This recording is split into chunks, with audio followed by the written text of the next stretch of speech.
Hi guys, welcome to this video on Act 5, Scenes 2 and 3 from Macbeth.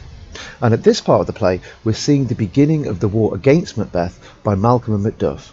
They've marched their soldiers north to Scotland and they're preparing to take Macbeth's castle.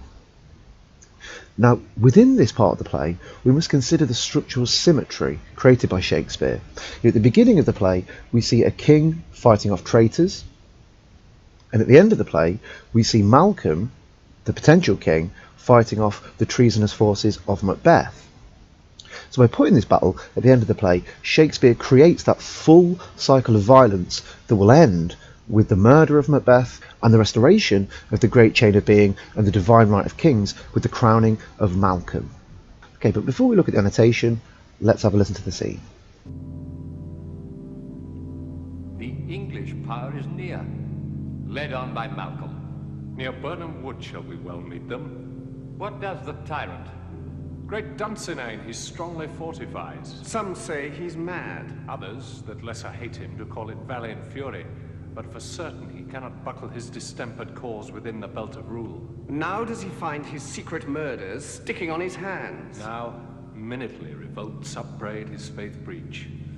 Those he commands move only in command, nothing in love. Now does he find his title hang loose about him, like a giant's robe upon a dwarfish thief. Who then can blame his pestered senses to recoil and start, when all that is within him does condemn itself for being there? Well, march we on. Okay, so let's have a look at some of this annotation.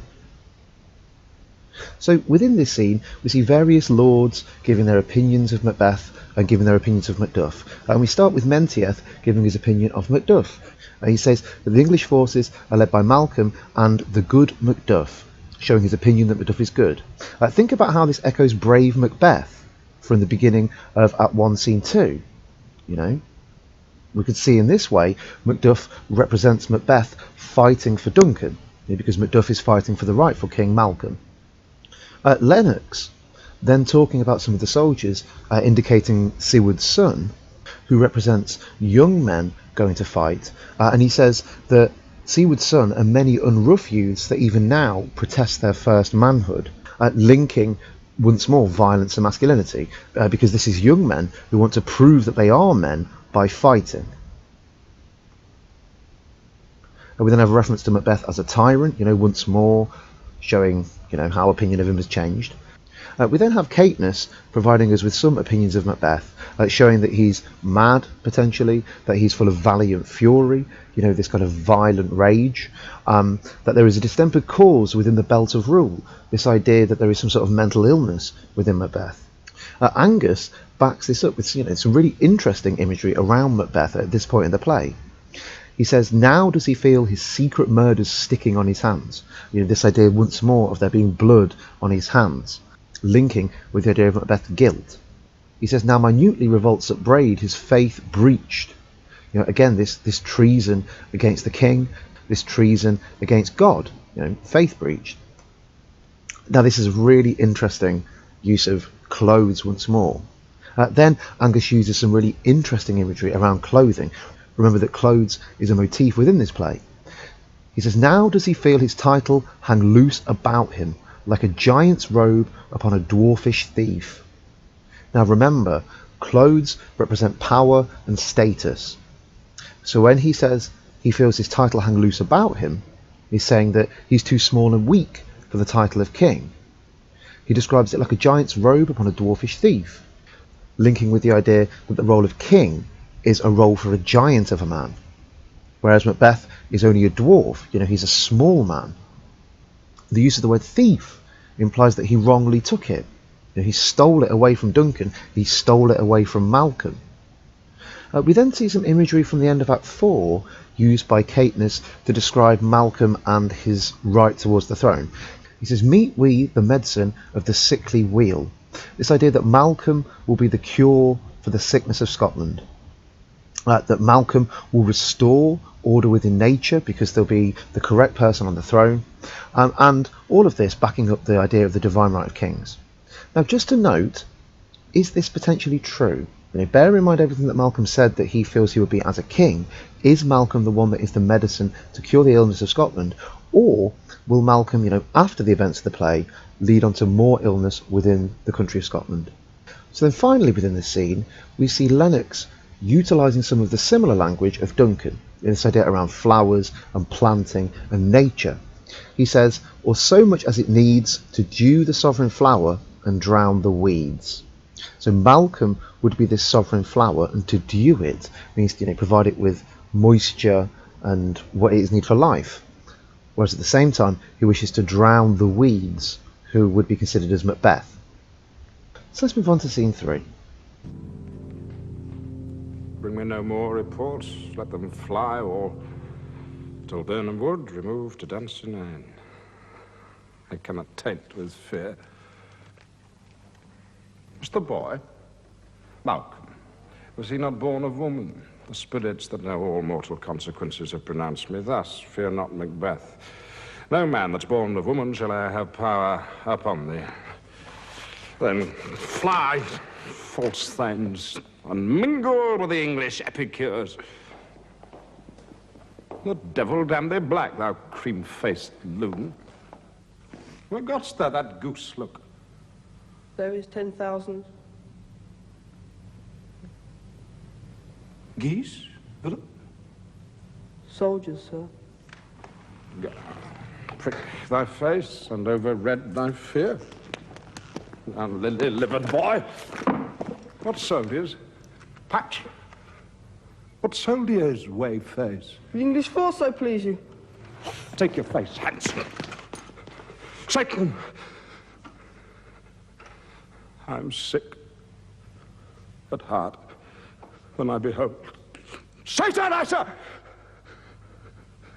This push will cheer me ever or deceit me now. I have lived long enough. My way of life has fallen into the sere, the yellow leaf, and that which should accompany old age as honor,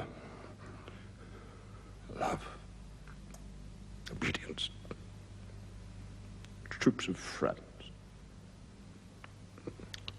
I must not look to have, but in their stead kisses, not loud but deep, mouth honor, breath which the poor heart would fain deny and dare not. Satan! What's your gracious pleasure? What news more? All is confirmed, my lord, which was reported. I'll fight till from my bones my flesh be hacked. Give me mine armour. It is not needed yet. I'll put it on, send out more horses, scur the country round, hang those that talk of fear. Give me mine armour. How does your patient, doctor? Not so sick, my lord, as she is troubled with thick-coming fancies. Cure her of that. Canst thou not?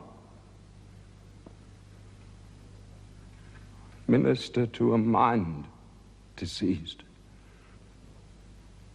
Pluck from the memory a rooted sorrow.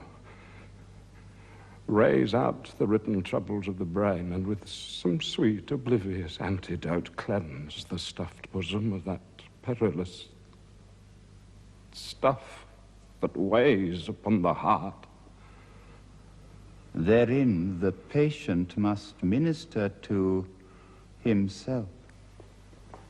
Throw physic to the dogs. I'll none of it. Go. Ha! Put mine armour on. Satan! Send that. Doctor, the thanes fly from me. Capsir, dispatch. If thou couldst, doctor, cast the water of my land, find her disease and purge it to a sound and pristine health, I should applaud thee to the very echo, which should applaud again. Pull it off, I say! What rhubarb, senna, or what purgative drug could scour these English hence? Hear'st thou of them? Aye. My good lord, your royal preparation makes us hear something. I will not be afraid of death and bane till Burnham Forest come to Dunsinane. Were I from Dunsinane away and clear profit again should hardly draw me here. Okay, so let's have a look at some of the annotation for scene 3. Now with this scene, I think the key thing to focus on is how is Macbeth shown as being overconfident, and a little bit why. Why is Macbeth overconfident? The first thing he says, bring me no more reports. He doesn't want to see any more plans. He doesn't want to see any more information about the battle. He says, I cannot taint with fear.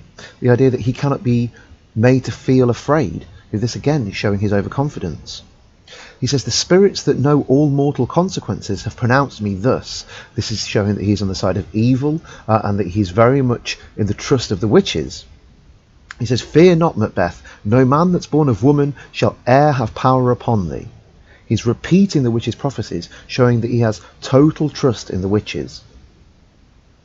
He says, the mind I sway by and the heart I bear shall never sag with doubt nor shake with fear, showing that he feels no fear, he feels no hesitation about what he's going to do. And this very much links with the quotation that the very first things of my heart shall be the first things of my hand. The idea that Macbeth is just going to act on impulse and not really think about what he's doing. We see that throughout this scene. He then talks to his servant. He calls him a cream-faced loon, to show that the servant himself is scared, to show that the people around Macbeth are scared. He backs this up by saying that he has a goose look, this idea that he has a look of something that is weak, he has a look of something that is scared. And then he tells him, go prick thy face and overread thy fear.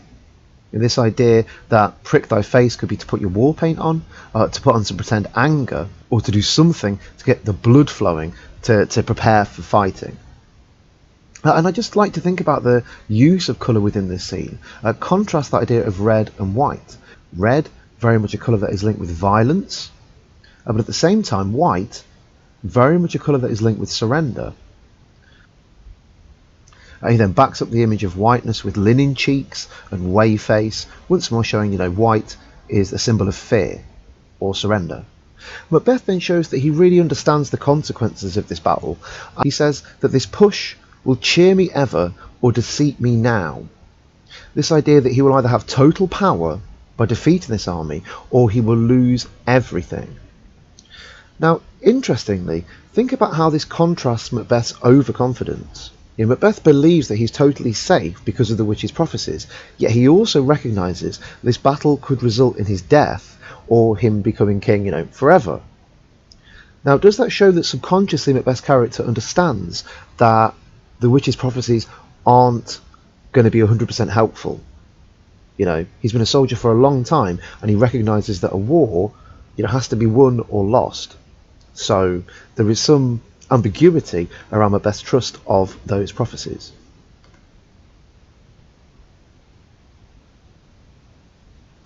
He says, I have lived long enough.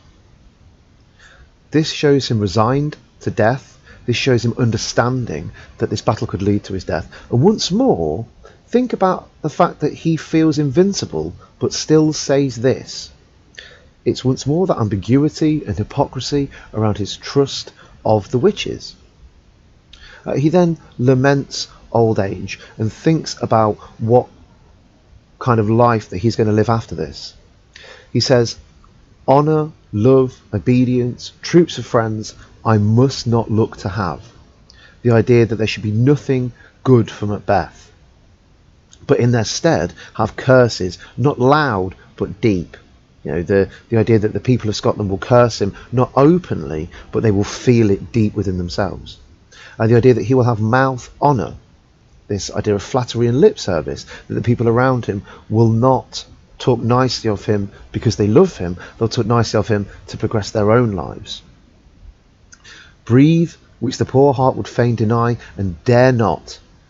So this is the idea that if he survives the day, he will have power, but he will be hated by the people. They will recognise that he is wrong for the country. We then see some ideas around violence with Macbeth at this time. He says, I'll fight till from my bones my flesh be hacked. Now consider this, Macbeth is a professional soldier and he's been in many wars. Macbeth is comfortable in this situation. If anything, this is the situation in which Macbeth flourishes. At the beginning of the play, he's shown to be a highly effective soldier. This is a highly effective soldiering situation, and so Macbeth feels that he's going to do very well.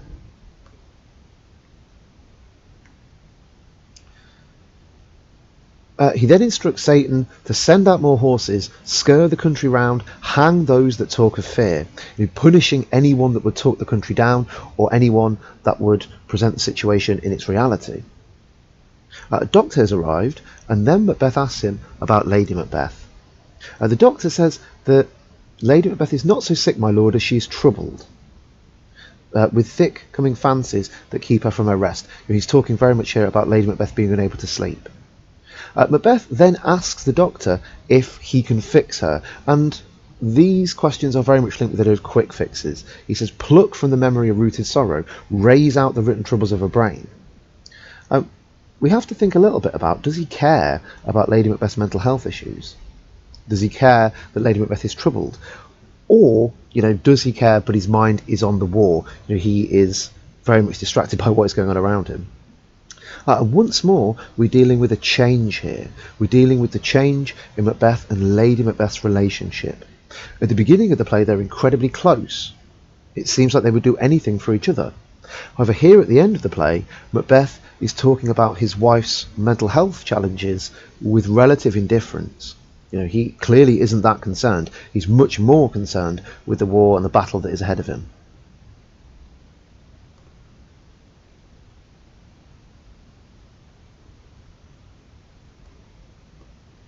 Macbeth says to the doctor, throw physic to the dogs, I'll none of it. Here he outright dismisses Lady Macbeth's treatment to go to war. He doesn't care, he's done with it. He says to the doctor, if thou couldst, doctor, cast the water of my land, find her disease and purge it to a sound and pristine health, I would applaud thee to the very echo, but should applaud again. And consider here the kind of verbs that Macbeth uses to describe Lady Macbeth's cure. He says, pluck, raise, purge. This shows that Macbeth has his mind on violence, but at the same time shows that Macbeth believes that violence is the way to approach any kind of trouble.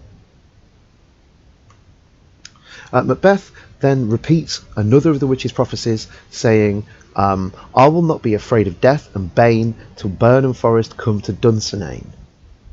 So again, he keeps repeating the third prophecy of the witches. This is the prophecy that will cause his ultimate downfall. This is the prophecy that leads him to stay within his castle and not engage the forces on the hill, which results in Malcolm and Macduff breaching his walls and Macduff finally killing him.